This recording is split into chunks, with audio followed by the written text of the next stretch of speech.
put a frog in a vessel of water and start heating the water. As the temperature of the water rises, the frog is able to adjust its body temperature accordingly. The frog will always feel comfortable adjusting itself to the rising water temperature. Just when the water is about to reach boiling point, the frog is unable to adjust its body temperature any longer. At that point, the frog decides to jump out. The frog tries to jump, but it's unable to do so because it has lost all its energy in adjusting to the rising water temperature. Very soon, the frog dies. What killed the frog? I believe many of us will say it is the boiling water that killed the frog. But friend, the truth is that what killed the frog was its own inability to decide when it has to jump out of the water.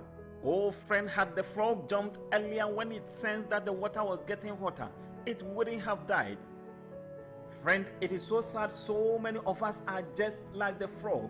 It is so sad many are in bad situations today. They have all the strength to jump out, but they have mastered the act of adjusting, hoping that one day the boiling waters will cool down.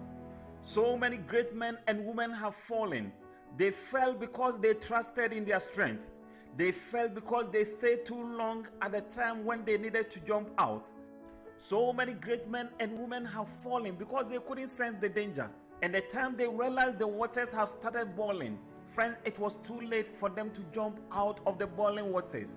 Friend, the question is, how sensitive are you to dangers? When you sense a danger, do you try to adjust yourself to the situation? Friend, there are times we need to gather all the strength that we have to run, just as Joseph ran from Potiphar's wife. But it is so sad, many of these times we stay and watch, and before we realize, the waters will start boiling and we will not be able to jump out of the situation. There are many times we need to gather all the strength that we have to say no.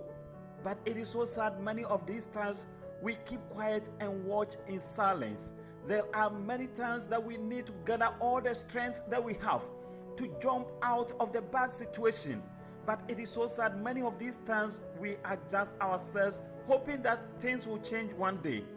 Friend, there are many at times we need to disassociate ourselves with some friends. There are many at times we need to say no to some people. But it is so sad, most of these times we entertain these people and at the end we find ourselves in boiling waters. Friend, when you sense that the water is warming up, don't adjust yourself to the situation. Jump out of the situation. Don't belong where you don't belong. You dated him for 6 months. You dated him for 1 year. You realize that he is quick-tempered. You realize that she is quick-tempered. You realize that she doesn't respect anyone. You realize that she is lazy. You realize that he is lazy.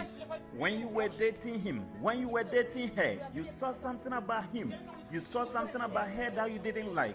But all you could do is to adjust yourself in that relationship, hoping that after marriage things will change. Friend, there are times all you need to do is to jump out before it is too late. Friend, bad relationships give birth to bad marriages. When you spend all your time and energy adjusting yourself in a bad relationship, you spend all your time and energy adjusting yourself in a bad marriage. Just like the frog, many of us are in boiling waters, yet we keep on adjusting ourselves to the rising water temperature. Friend, it will get to a point that we will decide to jump out, but it will be too late for us to jump out. Be sensitive to dangers. Whenever you sense a danger, do not adjust yourself to the danger. Jump out of the situation.